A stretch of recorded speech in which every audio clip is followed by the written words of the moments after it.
আমি সকালেও জানি না যে এই ছবিটায় আমি কাজ করছি। আমি তরমুজের গাড়ি লোড দিচ্ছি, দেখি আমার দাদা হাফ প্যান্ট পরে, আর একজন আছে লেমন ভাই বলে, দুইজনে বড় বড় চুল। একজন আমার বলছে এই দুজন পাগল এসে তোরে খুঁজে বেড়াচ্ছে, ছবি করবে।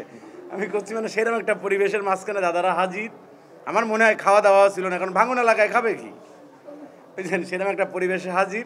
তারপরে যা হওয়ার, রাত্রির 12টা-1টার সময় আমি ইন্টারভিউ দিয়ে ফিরছি। আমি জাকির চেয়ারম্যান, মানে ভাঙা রাস্তা দিয়ে গেছি ছবির কাজে, শুটিংয়ে 12টার সময় যাই পৌঁছেছি। ঈদ আনন্দ, মানে এই আনন্দের কথা তো আসলে বলে বোঝানো যাবে না যে এ কেমন আনন্দ। একদম মফস্বল গ্রামের মানুষ আমরা, দেখতেন তো কাদামাটিতে কীভাবে মিশে আছি সবার সঙ্গে। তারপরে এসে এই বড় বড় মহলের ছবির ভিতরে আপনাদের এত ক্যামেরার সামনে এই আনন্দের কথা কীভাবে বোঝাবো বলুন সবাইকে।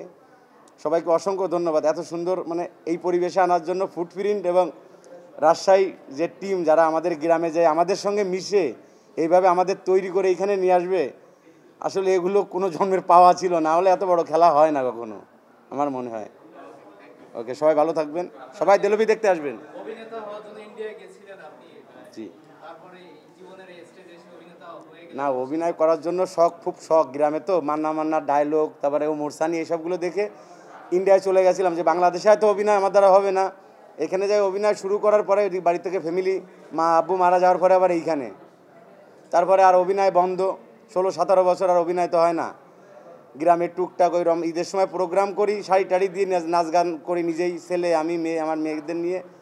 তারপরে কোথা থেকে উপর আল্লাহর রহমতে ওনারা যায় হাজির। তারপরে এই অভিনয় 17 বছর পরে এই বড় পর্দায় বাংলাদেশের সর্বপ্রথম কাজ।